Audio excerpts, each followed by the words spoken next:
ਅੱਜ ਆਪਾਂ ਪਾर्ट 4 ਕਰਨ ਜਾ ਰਹੇ ਹਾਂ 10th ਕਲਾਸ ਦਾ 5th ਚੈਪਟਰ ਦਾ ਲਾਸਟ ਪਾर्ट ਆ। ਔਰ ਅਗਰ ਤੁਹਾਨੂੰ ਇਹਨਾਂ ਕੁਐਸਚਨਾਂ ਤੋਂ ਇਲਾਵਾ ਹੋਰ ਵੀ ਕੁਐਸਚਨਾਂ 'ਚ ਕਿਸੇ 'ਚ ਪ੍ਰੋਬਲਮ ਆਉਂਦੀ ਪਈ ਆ ਤਾਂ ਤੁਸੀਂ ਸਾਡੇ channel wisdom education point RDC ਨੂੰ ਪਹਿਲਾਂ ਸਬਸਕ੍ਰਾਈਬ ਕਰੋ ਔਰ ਦੱਸੋ ਜੇ ਕੋਈ ਤੁਹਾਨੂੰ ਪ੍ਰੋਬਲਮ ਆਉਂਦੀ ਪਈ ਆ ਸਾਨੂੰ ਕਮੈਂਟ ਦੇ ਵਿੱਚ ਕੁਐਸਚਨ ਵੀ ਤੁਸੀਂ ਲਿਖ ਸਕਦੇ ਹੋ। ਤੁਹਾਨੂੰ ਕਿਹੜੇ ਕੁਐਸਚਨ ਸਮਝ ਨਹੀਂ ਆ ਰਿਹਾ ਉਹ ਤੁਹਾਨੂੰ ਕਰਵਾ ਦਿੱਤੇ ਜਾਣਗੇ। ਕੁਐਸਚਨਸ ਦੇਖੋ, ਪਹਿਲਾ ਕੀ ਆ ਸਾਡੇ ਕੋਲ, find the sum of the odd numbers between 0 and 50। ये क्वेश्चन बहुत बारी पेपर में आया आ। 0 और 50 के विचकार टांक संख्यावां, टांक का मतलब ऑड नंबर्स का जोड़फल पता करो। ठीक है, जानी कि आपां ओहदी AP पहलां आपां नूं बनाउणी पैणी आ, तां आपां नूं दिख गया। हुण ऑड नंबर्स तां तुहानूं ईवन और ऑड का फर्क तां समझ आउंदा ही होना आ। तां ऑड नंबर्स किहड़े हुंदे, पहलां सीरीज़ बना लो। The odd numbers between 0 and 50। 0 ਤੇ 50 ਦੇ ਵਿੱਚ ऑड नंबर्स ਕਿਹੜੇ ਹੁੰਦੇ ਆ, 1 3 5 7 9 ਅਪ ਟੂ ਸੋ ਔਨ। ਕਿਉਂਕਿ ਸਾਨੂੰ ਇਹਨਾਂ ਨੇ ਲਾਸਟ ਨੰਬਰ ਦਿੱਤਾ ਹੋਇਆ 50 ਔਰ 50 ਤਾਂ ਈਵਨ ਨੰਬਰ ਆ, ਤਾਂ ਇਹ ਤੋਂ ਪਹਿਲਾਂ ਕਿਹੜਾ ਨੰਬਰ ਆਉਂਦਾ ਆ 49 ਔਰ 49 ਨੰਬਰ ਜਿਹੜਾ ਆ ਉਹ ऑड ਨੰਬਰ ਹੈ। ਆ ਤੁਹਾਡੇ ਕੋਲ AP ਤਿਆਰ ਹੋ ਗਈ ਆ। ਹੁਣ ਇਸ AP ਦੇ ਬੇਸ ਦੇ ਉੱਤੇ ਤੁਸੀਂ ਸਮ ਕੱਢ ਲੈਣਾ। ਕੁਐਸਚਨ ਬਿਲਕੁਲ ਸੇਮ ਟੂ ਸੇਮ ਆ, ਉਹੀ 3 ਕੁਐਸਚਨ। ਜਿਹਨੂੰ ਨਹੀਂ ਪਤਾ ਚੱਲਦਾ ਨਾ ਕਿ ਕਿਹੜਾ ਫਾਰਮੂਲਾ ਲਾਉਣਾ, ਉਹ ਫਸਟ ਵੀਡੀਓ ਦੇਖਿਓ। ਫਸਟ ਵੀਡੀਓ ਪਿੱਛੇ ਤੁਹਾਨੂੰ ਜਾਂ ਫਿਰ ਲਿੰਕ ਵੀ ਦੇ ਦਿੱਤਾ ਜਾਊਗਾ, ਉਹਦੇ ਵਿੱਚ ਤੁਸੀਂ ਦੇਖ ਸਕਦੇ ਹੋ। ਸਾਰੀਆਂ ਵੀਡੀਓਜ਼ ਨੂੰ ਧਿਆਨ ਨਾਲ ਦੇਖੋ, ਕੁਐਸਚਨ ਨੂੰ ਸਮਝ ਕੇ ਫਿਰ ਫਾਰਮੂਲਾ ਲਗਾਉਣਾ ਸਿੱਖੋ। ਹੁਣ ਤੁਹਾਡੇ ਕੋਲ ਆ AP ਬਣ ਗਈ ਆ। ਹੁਣ AP ਬਣ ਗਈ ਆ ਤਾਂ ਇਹਦਾ ਮਤਲਬ ਤੁਸੀਂ ਕੱਢ ਲਓਗੇ ਤੁਹਾਡੀ ਫਸਟ ਟਰਮ ਕਿਹੜੀ ਆ ਗਈ 1 और डिफरेंस किद्दां कड्ढी दा, पिछली दे विचों अगली माइनस करके, जानी कि 3 दे विचों -1 करके कितना आ गया डिफरेंस 2। नाउ लास्ट टर्म आपां नूं पता आ, इहदा मतलब आपां नूं AN दी वैल्यू पता आ जिहड़ी की आ 49 और कई बुक्स इहनूं L भी लिखदे आ। ठीक है, आ चीज़ां पता आ। आपां फाइंड की करना, सम फाइंड करना, जानी कि आपां S जिहड़ा आ ओह फाइंड करना, SN फाइंड करना 50 टर्म्स दा। ठीक है, ਜਿਹੜੀ ਚੀਜ਼ ਪਤਾ ਆ ਉੱਥੋਂ ਹੀ ਫਾਰਮੂਲਾ ਸਟਾਰਟ ਕਰੋ। ਆਪਾਂ ਨੂੰ ਆਹ ਚੀਜ਼ ਪਤਾ ਔਰ ਇਹਦਾ ਫਾਰਮੂਲਾ ਵੀ ਪਤਾ ਆ, ਤਾਂ ਉਹ ਚੀਜ਼ ਲਗਾਓ ਪਹਿਲਾਂ। AN = A + N - 1 × D। ਪੁੱਟ ਕਰੋ ਕਿਹੜੀ ਚੀਜ਼ ਦਿੱਤੀ ਹੋਈ ਹੈ ਇਹਦੀ 49, A ਦੀ ਵੈਲਿਊ ਹੈਗੀ 1 + N ਦੀ ਵੈਲਿਊ ਆਪਾਂ ਫਾਈਂਡ ਕਰਨੀ ਆ, D ਦੀ ਵੈਲਿਊ ਆਪਣੇ ਕੋਲ 2 ਦਿੱਤੀ ਹੋਈ ਆ। ਪਹਿਲਾਂ ਆਹ ਚੀਜ਼ ਲੈ ਕੇ ਜਾਣੀ ਆ। ਜੇ ਆ 2 ਇੱਧਰ ਲੈ ਕੇ ਜਾਓਗੇ ਤਾਂ ਸਾਰਾ ਕੁਐਸਚਨ ਗਲਤ ਹੋ ਜਾਣਾ। 49 - 1 = N - 1 × 2। 48 2 ਇੱਧਰ ਮਲਟੀਪਲਾਈ ਆ, ਦੂਸਰੀ ਸਾਈਡ ਤੇ ਜਾ ਕੇ ਡਿਵਾਈਡ ਹੋ ਜਾਏਗਾ। N - 1 ਐਜ਼ ਇਟ ਇਜ਼ ਰਹਿ ਗਿਆ, ਇਹਨੂੰ ਕੈਂਸਲ ਕਰੋ। 2 ਦੇ ਟੇਬਲ ਦੇ ਉੱਤੇ ਜਾਂਦੇ ਆ ਇਹ। ਠੀਕ ਹੈ, ਇਹ ਆ ਗਿਆ 2 ਔਰ 4। 24 = N - 1 ਆ, -1 ਦੂਸਰੇ ਸਾਈਡ ਤੇ ਜਾ ਕੇ ਪਲੱਸ ਦਾ ਹੋ ਜਾਏਗਾ। N ਦੀ ਵੈਲਿਊ ਮੇਰੇ ਕੋ ਕਿੰਨੀ ਆ ਗਈ 25। ਆਹ ਚੀਜ਼ ਮੇਰੇ ਤੋਂ N ਦੀ ਵੈਲਿਊ ਆ ਗਈ। ਹੁਣ ਦੇਖੋ ਆਪਾਂ ਤਾਂ ਸਮ ਕੱਢਣਾ ਹੈ ਨਾ, ਤਾਂ ਸਮ ਦਾ ਸ਼ਾਰਟਕਟ ਫਾਰਮੂਲਾ ਆਪਾਂ ਯੂਜ਼ ਕਰ ਸਕਦੇ ਹਾਂ ਇੱਥੇ, ਕਿਉਂਕਿ AN ਦੀ ਵੈਲਿਊ ਦਿੱਤੀ ਹੋਈ ਆ। ਜਦੋਂ AN ਦੀ ਜਾਂ ਲਾਸਟ ਟਰਮ ਦਿੱਤੀ ਹੋਈ ਹੋਵੇ ਨਾ, ਸ਼ਾਰਟਕਟ ਯੂਜ਼ ਕਰ ਸਕਦੇ ਹੋ। SN = N/2 A + AN। ਆਹ ਹੁੰਦਾ ਸ਼ਾਰਟਕਟ ਫਾਰਮੂਲਾ। ਯੂਜ਼ ਕਰਨਾ ਤਾਂ ਤੁਸੀਂ ਬੜੇ ਵਾਲਾ ਵੀ ਕਰ ਸਕਦੇ ਹੋ, ਆਨਸਰ ਉਹਦੇ ਨਾਲ ਵੀ ਸੇਮ ਆਏਗਾ, ਲੇਕਿਨ ਇਹਦੇ ਨਾਲ ਟਾਈਮ ਬਚੇਗਾ ਤੁਹਾਡਾ। N ਦੀ ਵੈਲਿਊ ਤੁਸੀਂ ਹੁਣੇ ਕੱਢੀ ਹੈ 25/2। A ਦੀ ਵੈਲਿਊ ਤੁਹਾਨੂੰ ਆਲਰੇਡੀ ਗਿਵਨ ਹੈ ਔਰ AN ਦੀ ਵੈਲਿਊ ਵੀ ਤੁਹਾਨੂੰ ਗਿਵਨ ਹੈ। ਸੋਲਵ ਕਰੋ। 25/2 50 ਹੋ ਗਿਆ, ਪਲੱਸ ਕਰਕੇ ਕੈਂਸਲ ਕਰੋ। 25 ਆ ਗਿਆ। 25 ਨੂੰ 25 ਨਾਲ ਮਲਟੀਪਲਾਈ ਕਰੋਗੇ 625। ਇਹ ਤੁਹਾਡੇ ਕੋਲ SN ਦੀ ਵੈਲਿਊ ਆ ਗਈ ਜਿਹੜੀ ਤੁਸੀਂ ਫਾਈਂਡ ਕਰਨੀ ਸੀ। ਬਹੁਤ ਹੀ ਈਜ਼ੀ ਕੁਐਸਚਨ ਹੈ, ਪੇਪਰ 'ਚ ਬਹੁਤ ਵਾਰੀ ਆਇਆ ਹੋਇਆ ਆ। ਔਰ ਚੇਤਾ ਰੱਖਣਾ ਔਡ ਦੀ ਥਾਂ ਤੇ ਈਵਨ ਦੀ ਸੀਰੀਜ਼ ਵੀ ਆ ਸਕਦੀ ਆ, ਉਹ ਸੀਰੀਜ਼ ਹੋਣੀ ਆ ਫਿਰ ਤੁਹਾਡੇ ਕੋਲ ਜਿਹੜੀ ਆ 2 4 6 ਵਾਲੀ। ਠੀਕ ਹੈ, ਲਾਸਟ ਸਮ ਹੈ ਤੁਹਾਡੇ ਕੋਲ। A sum of ₹700 is to be used to given the 7 cash prize of the student of a school for their academic performance.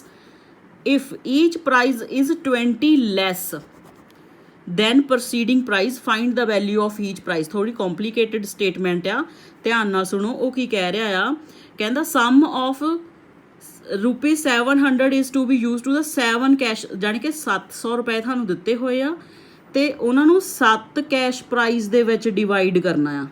ਠੀਕ ਹੈ, ਸਟੂਡੈਂਟਸ ਦੇ ਲਈ ਜਿਹੜੀਆਂ ਉਹਨਾਂ ਨੇ ਅਕੈਡਮਿਕ ਪਰਫਾਰਮੈਂਸ ਦਿੱਤੀਆਂ ਹੋਈਆਂ ਆ। ਤੇ ਉਹਨੇ ਕੀ ਕਹਿ ਰਿਹਾ, ਹਰੇਕ ਪ੍ਰਾਈਸ ਜਿਹੜਾ ਆ ਆਪਣੇ ਪਹਿਲੇ ਪ੍ਰਾਈਸ ਤੋਂ 20 ਰੁਪੀਸ ਜਿਹੜਾ ਉਹ ਲੈਸ ਆ। ਜਾਣੀ ਕਿ ਅਗਰ ਪਹਿਲਾ ਪ੍ਰਾਈਸ ਮੰਨ ਲਓ ਕਿ ਪਹਿਲਾ ਪ੍ਰਾਈਸ ਕੋਈ P ਆ ਜਾਂ ਕੋਈ A ਆ, ਤਾਂ ਦੂਸਰਾ ਪ੍ਰਾਈਸ ਉਹ ਤੋਂ 20 ਰੁਪੀਸ ਘੱਟ ਆ। ਉਸ ਤੋਂ ਬਾਅਦ ਸਾਰੇ ਪ੍ਰਾਈਜ਼ਾਂ ਦੀਆਂ ਵੈਲਿਊਜ਼ ਆਪਾਂ ਫਾਈਂਡ ਕਰਨੀਆਂ ਆ। ਜਿੱਦਾਂ ਉਹਨੇ ਦਿੱਤਾ ਹੋਇਆ ਉਹੀ ਕੁਐਸਚਨ ਆਪਾਂ ਸਟਾਰਟ ਕਰਦੇ ਹਾਂ, ਕਿਉਂਕਿ ਸਾਨੂੰ ਪਹਿਲਾ ਪ੍ਰਾਈਜ਼, ਲਾਸਟ ਪ੍ਰਾਈਜ਼, ਵਿੱਚ ਵਾਲਾ ਕੋਈ ਪ੍ਰਾਈਜ਼ ਨਹੀਂ ਦਿੱਤਾ, ਇਸ ਕਰਕੇ ਆਪਾਂ ਨੂੰ ਅਜ਼ਿਊਮ ਕਰਨਾ ਪੈਣਾ ਪ੍ਰਾਈਜ਼ ਕੀ ਹੋਊਗਾ। Let the cost of first prize, first prize ਮੈਂ ਮੰਨ ਲੈਂਦੀ ਹਾਂ ਕਿ ਚਲੋ ਪ੍ਰਾਈਜ਼ ਦੀ P ਲੈ ਲੈਂਦੇ ਹਾਂ। ਫਸਟ ਪ੍ਰਾਈਜ਼ P ਦੀ ਜਗ੍ਹਾ ਤੇ ਕੁਝ ਵੀ MNQP ਕੁਝ ਵੀ ਯੂਜ਼ ਕਰ ਸਕਦੇ ਹੋ ਤੁਸੀਂ, ਠੀਕ ਹੈ। ਫਸਟ ਪ੍ਰਾਈਜ਼ ਆਪਾਂ P ਮੰਨ ਲਿਆ, ਮਤਲਬ ਕਿ ਇਹ A ਦੀ ਵੈਲਿਊ ਆਪਣੇ ਕੋਲ P ਆ ਗਈ। ਔਰ ਉਹਨੇ ਸੈਕਿੰਡ ਪ੍ਰਾਈਜ਼ ਲਈ ਸਾਡੇ ਕੋਲ ਕੀ ਸ਼ਰਤ ਉਹਨੇ ਦਿੱਤੀ ਹੋਈ ਆ, ਉਹਨੇ ਦਿੱਤੀ ਹੋਈ ਆ ਕਿ ਸੈਕਿੰਡ ਪ੍ਰਾਈਜ਼ ਜਿਹੜਾ ਆ ਉਹ ਪਹਿਲੇ ਨਾਲੋਂ 20 ਘੱਟ ਆ, 20 ਰੁਪੀਸ ਘੱਟ ਆ, ਤਾਂ ਮੈਂ 20 ਰੁਪੀਸ ਮਾਈਨਸ ਕਰਤੇ।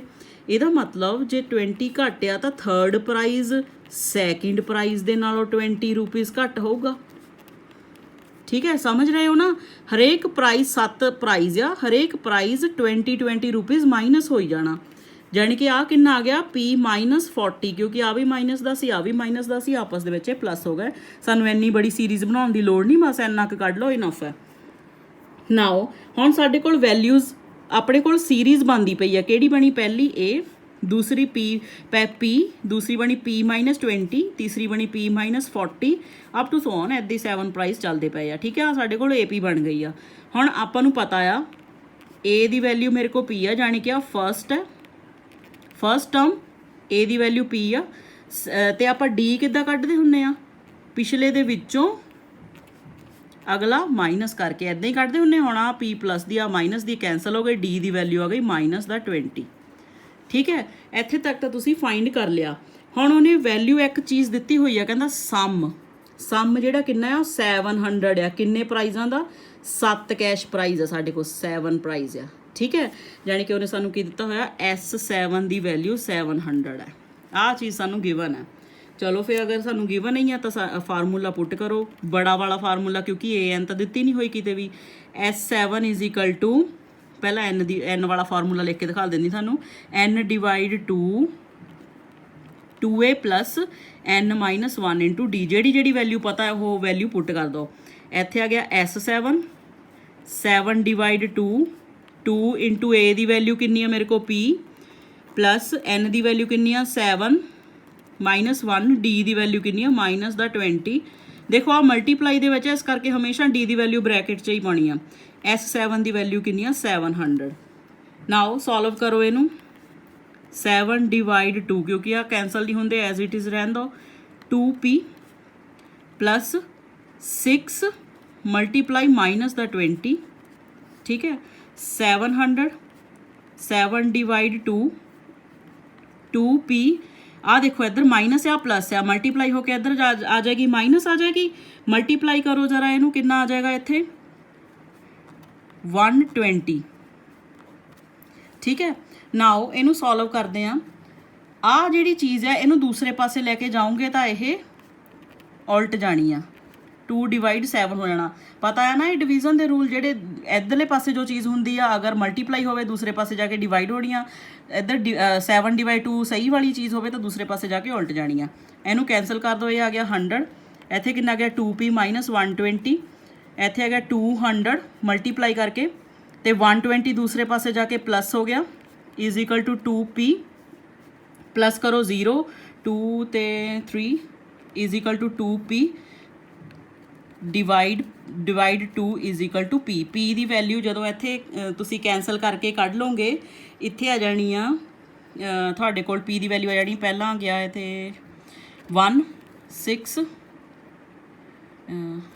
160, P ਦੀ ਵੈਲਿਊ ਤੁਹਾਡੇ ਕੋਲ ਆ ਗਈ 160, ਜਾਣੀ ਕਿ ਤੁਹਾਡੇ ਕੋਲ ਫਸਟ ਪ੍ਰਾਈਜ਼ ਜਿਹੜਾ P ਆ ਨਾ, ਫਸਟ ਪ੍ਰਾਈਜ਼ ਉਹ ਤੁਹਾਡੇ ਕੋਲ P ਸੀ ਨਾ, ਉਹਦੀ ਵੈਲਿਊ ਆ ਗਈ 160। ਦੇਖੋ ਪਹਿਲੇ ਦੀ ਤਾਂ ਆ ਗਈ, ਹੁਣ ਅਸੀਂ ਅਗਲਿਆਂ ਦੀ ਕੱਢਣੀ ਆ, ਤਾਂ ਸੈਕਿੰਡ ਪ੍ਰਾਈਜ਼ ਦੀ ਕਿੰਨੀ ਹੋ ਜਾਏਗੀ ਫਿਰ? ਸੈਕਿੰਡ ਪ੍ਰਾਈਜ਼ ਦੀ ਵੈਲਿਊ ਕਿੰਨੀ ਹੋ ਜਾਏਗੀ? ਸਾਡੇ ਕੋਲ ਸੈਕਿੰਡ ਪ੍ਰਾਈਜ਼ ਹੈ ਕੀ ਸੀ? P -20 ਸੀ, ਜਾਣੀ ਕਿ ਆਪਣੇ ਕੋਲ ਫਸਟ P ਦੀ ਵੈਲਿਊ ਕਿੰਨੀ ਆਈ 160 -20, ਇਹਦੀ ਵੈਲਿਊ ਕਿੰਨੀ ਆ ਗਈ 140, ਠੀਕ ਹੈ। ਥਰਡ ਪ੍ਰਾਈਜ਼ ਦੀ ਵੈਲਿਊ ਕਿੰਨੀ ਆ ਗਈ ਹੁਣ 140 ਦੇ ਵਿੱਚੋਂ ਤੁਸੀਂ 20 ਮਾਈਨਸ ਕਰ ਦਿਓ ਤਾਂ ਉਹ ਤੁਹਾਡੇ ਕੋਲ ਆ ਜਾਏਗੀ 120 ਫੋਰਥ ਪ੍ਰਾਈਜ਼ ਦੀ ਵੈਲਿਊ ਕਿੰਨੀ ਆ ਗਈ 120 ਦੇ ਵਿੱਚੋਂ 20 ਮਾਈਨਸ ਕਰ ਦੋਗੇ ਤਾਂ ਆ ਗਿਆ 100 ਫਿਫਥ ਪ੍ਰਾਈਜ਼ ਦੀ ਵੈਲਿਊ ਕਿੰਨੀ ਆ ਗਈ 100 ਦੇ ਵਿੱਚੋਂ 20 ਮਾਈਨਸ ਕਰ ਦੋਗੇ ਤਾਂ ਉਹ ਤੁਹਾਡੇ ਕੋਲ ਕਿੰਨਾ ਆ ਗਿਆ 80 ਇਸੇ ਤਰ੍ਹਾਂ 6 ਦੀ ਵੈਲਿਊ 6 ਪ੍ਰਾਈਜ਼ ਦੀ ਵੈਲਿਊ ਆ ਜਾਏਗੀ ਤੁਹਾਡੇ ਕੋਲ 80 ਦੇ ਵਿੱਚੋਂ ਮਾਈਨਸ ਕਰ ਦਿਓ 20 ਤਾਂ 60 ਔਰ ਲਾਸਟ ਜਿਹੜਾ ਤੁਹਾਡੇ ਕੋਲ ਪ੍ਰਾਈਜ਼ ਆ ਉਹਦੀ ਵੈਲਿਊ 60 ਦੇ ਵਿੱਚੋਂ 20 ਮਾਈਨਸ ਕੀਤੇ 40 ਆ ਤੁਹਾਡੇ ਕੋਲ ਕੰਪਲੀਟ ਪ੍ਰਾਈਜ਼ ਦੀ ਵੈਲਿਊ ਆ ਗਈ ਕੱਲੇ ਕੱਲੇ ਦੀ ਫਾਈਂਡ ਕਰਨ ਦੀ ਅਗਰ ਤੁਹਾਨੂੰ ਆ ਚੀਜ਼ ਨਹੀਂ ਕਰਨੀ ਆ ਤਾਂ ਸਿੱਧੀ ਸੀਰੀਜ਼ ਬਣਾ ਕੇ ਲਿਖ ਦਿਓ ਤੁਸੀਂ ਵੈਲਿਊਜ਼ ਐਦਾਂ ਵੀ ਦੱਸ ਸਕਦੇ ਹੋ ਠੀਕ ਹੈ ਇਹਦੇ ਨਾਲ ਹੀ ਤੁਹਾਡਾ ਕੁਐਸਚਨ ਖਤਮ ਹੋ ਗਿਆ ਇਹਦੇ ਨਾਲ ਦੇ ਹੋਰ ਵੀ ਬਹੁਤ ਸਾਰੇ ਕੁਐਸਚਨ ਆ ਤੁਹਾਡੀ ਬੁੱਕ ਦੇ ਵਿੱਚ ਦਿੱਤੇ ਹੋਏ ਟਰਾਈ ਜ਼ਰੂਰ ਕਰਨਾ ਅਗਰ ਨਹੀਂ ਹੋਏ ਤਾਂ ਸਾਨੂੰ ਕਮੈਂਟ ਬਾਕਸ ਦੇ ਵਿੱਚ ਦੱਸ ਦੇਣਾ ਥੈਂਕ ਯੂ